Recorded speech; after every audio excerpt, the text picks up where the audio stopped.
Well, Aaron, you talked a lot about dominate with this group. Why do you think this group is poised to take that next step? Yeah, I mean, obviously, everybody noticed it, right? Got a lot of returners, got a lot of guys that play a lot of football. But I think it's just a matter of, when you're playing this game in this conference, the kind of caliber of competition we're going to play, like with the guys that we have, like that's all that's in my mind. Like being able to really, really establish ourselves as a dominant defense. And so when I originally said that, like, I stand firm in it because I watched these guys practice. I watched them all off season. I watched them throughout the course of fall camp. And then now, seeing the capabilities that we have through spring ball, fall camp, and preparing for this week's opponent, man, I really believe we got a special group of guys. And so, like, I'm trying to every single day, right? Like, right, Coach B said it this morning, respect all, fear none. Just like take it as everything, like take full advantage of every opportunity. And so I'm just really looking forward to this first game. You had a dominant group in 22. Mm-hmm. This one's obviously different. Yes, sir. Why do you think or how is it different? How does it do it? Yeah, I would say it's different. One, we had different personalities then. But two, I think that I truly believe that just across the board, we have more depth, between our, I don't call them ones and twos. I call them 1A and 1B. Like I feel great about the guys that are behind the projected starters, or say, you know what I mean? So I would probably say that's probably the biggest difference from, I just look at the guys up front. Some of the guys up front we have, like, I mean, Tommy Walk, Kurt Neal, James Thompson, right? Eli Conan, I mean, like Pat Farrell, Angelo McCullum, right? Demetrius John. I think about all those guys, right, up front that we have that I believe can be, I mean, they're not close to their potential, not even considering, right, Gabe Akis, right, Leon Lowry, Daniel Brown and Alec Bryant, like not even Joe. What about Joe? Can't forget Joe Barner, right? Can't forget Joe Barner, right? It's just we got so many dudes, and just trying to get them to just improve their game every single week and take full advantage of the opportunities. And so I'm just elated about this. Obviously, every year brings on a new set of challenges. I was talking to Coach Jamison this morning, and we were talking about, like, I can remember going into my first game as a D coordinator, and also my first time being a father, and like having to go home, and them babies don't care when you get home, right? And obviously my wife staying up all times of night with them, and like to now, like right before she left the house this morning, she sent me a video of them dancing as they were getting dressed, right? And the way I feel about our game plan and our players, and right, like as you get older in life and you go through things and you experience things, right, there can be, especially when you're starting out, there can be a level of nuance and difficulty that you go through early on. Not to say that you won't experience it later on in life, but I think you just naturally mature and grow and learn,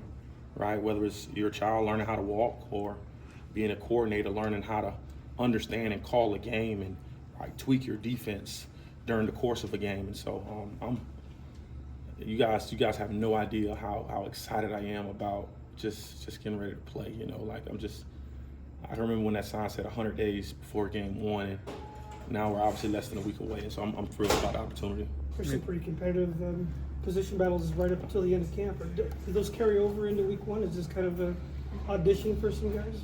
Yeah, well, we try to tell our guys weekly, like the seats that you're in, they're being rented. I mean, how you practice, right? Coach B has a quote that says, practice habits, right? They lead the game day reality. And so your practice habits reflect everything. And we talk about tough, smart, dependable. You want to show me you're dependable during the course of a week, so I can know and understand you're going to be dependable when you get put in the game. So it's just a matter of, right? Like, I mean, for us, it's who gives us the best opportunity to win that week. And I think it's because you have that kind of depth at positions, maybe some of these battles are going to be ongoing throughout the course of the season. I try to let all the guys know they all going to play. I think about Alec Bryant last year. Seth Coleman probably took the first snap, but he played just as many snaps as Seth Coleman played, and so like I know we live in a world now where people get so fixated on who's the star, who's going to take the first snap. Well, here it don't really matter, because if you have 30, 40, 50 snaps, right, and you play it just as much as a starter, like it's about who's being productive and who's making plays out there. So I'm elated about just the depth that we have across the board, and you guys are gonna see some guys out there and you're gonna be shocked by them, but as coaches, we evaluate daily, and we're excited about the things to come. In terms of maybe secondary depth, just what impressed you about Zanai, Scott, during camp and maybe into game week? Well, I would tell you this, right? Again, the kid hadn't played a snap yet, but I thought Xavier Scott was smart, and Xavier Scott was smarter as a freshman and is very intelligent. But his younger brother, Zanai, is he just understands the game so well. He is well beyond his years when you talk about football acumen, understanding what's going on, and being in the room with the kind of guys that we have is extremely impressive. I know he can be not physically imposing, but he packs a punch. He's very, very, very intelligent. He's always in the right freaking spot, man. And he's what you would call a football player. I am extremely pleased with that young man, just from the basis of he's a student of the game. He don't really say much. I would probably say Xavier's probably a little more talkative than him, but he is so smart. He has great awareness. He can diagnose a formation, understand what's coming. I wish I could show you guys some of the film. Obviously we can't, but if you see some of the stuff that he's done on film, whether it's an adjustment, checking a defense, it's stuff that you would see from older guys, and to see a freshman doing that is tough, smart. He epitomizes tough, smart, dependable. Obviously the apple don't fall far from the tree, with his older brother being here. But I'm just extremely excited about that young man's future, and I think the sky's the limit for him.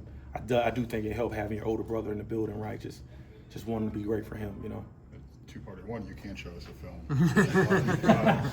Two, Matt Bailey, the way he closed last season, how did you see him carry that into this offseason, and how's his growth impact you at that position? Yeah, I think, obviously Matt Bailey is he's probably one of the smartest safeties I've been around, highly intelligent, but at times he can just overthink things. And I think once we got to the latter part of the season, man, we just sat down and had a conversation. I'm like, bro, just let it loose, right? Because I think he was, the year before he was coming off an injury.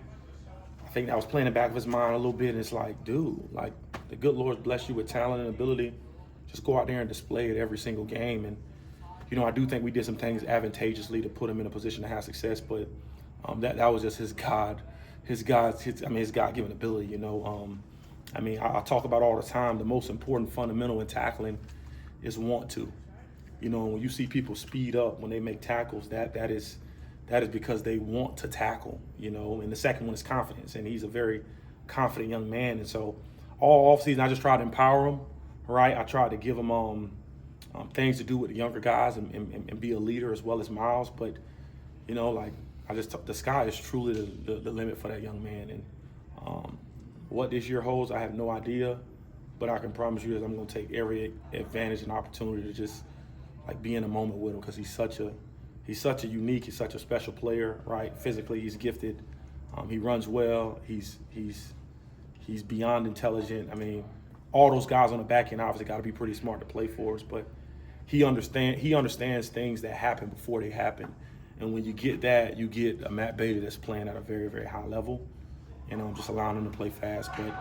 But the sky's the limit for him. Future's really bright, and I'm gonna take it one game at a time and enjoy every freaking month, because he's a one-of-one, man. He truly is, right? I think we had Sydney in that position, and him kind of mimicking Sydney, but now he's created his own niche, man. I see the young guys following him, right? And he's such a phenomenal kid off the field, a young man, I should say, off the field, right?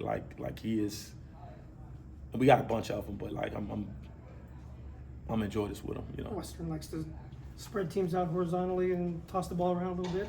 What's that do for you as far as game planning goes? Well, I think it just, right, the importance for us in terms of game plan is been on tackling the open field, right? Game one is always be a toss-up, because we've had live tackling and scrimmage sessions, but nothing like a game where you will do it for 3+ hours, and so I think they do a really good job in just trying to create mismatches and spreading their guys out to go really, really fast, and try to put they try to put a lot of pressure on the defense by creating advantageous formations to they guys can create mismatches and get beat one-on-one, you know what I'm saying? And so I think for us, the key thing in this game is going to be about tackling.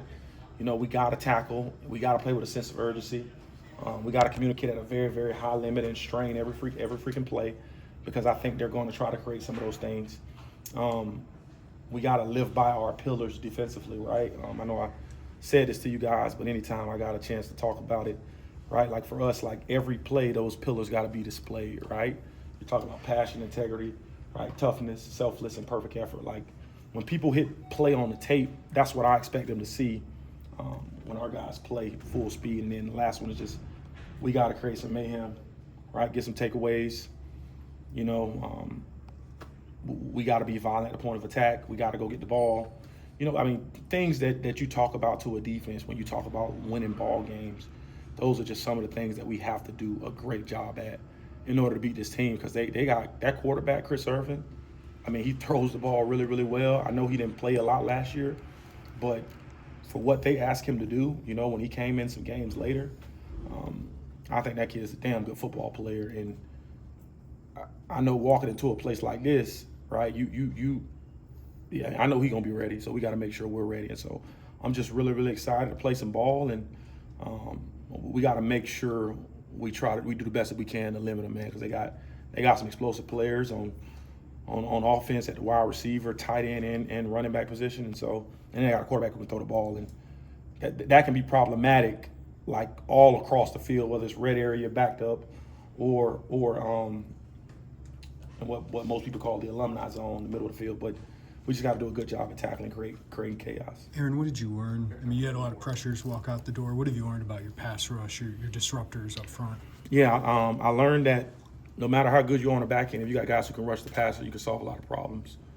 And so I just tried to do a really good job this offseason, just to make sure we were trying to put those guys in an advantageous position to, right? We ain't got to cover as long if we can do this, right? We won't have to stay in coverage as long as zone man if we can do this. And so really, really giving those guys giving Coach J-Mo and our outside backers with Alex Panos, Trent Harris, and obviously Coach Kim, and then Antonio James to like really like let it all hang out, man. Like put it on the line, and Coach J-Mo's came up with a great plan and how we're gonna attack these guys up front, and just like moving forward, man. I can talk about Coach J-Mo every single day, but just some of the things that he does with our guys up front is it's unbelievable, right? In terms of preparing them for a game. And so I'm ecstatic about those guys, whether it's to start 1A guys or the 1B guys.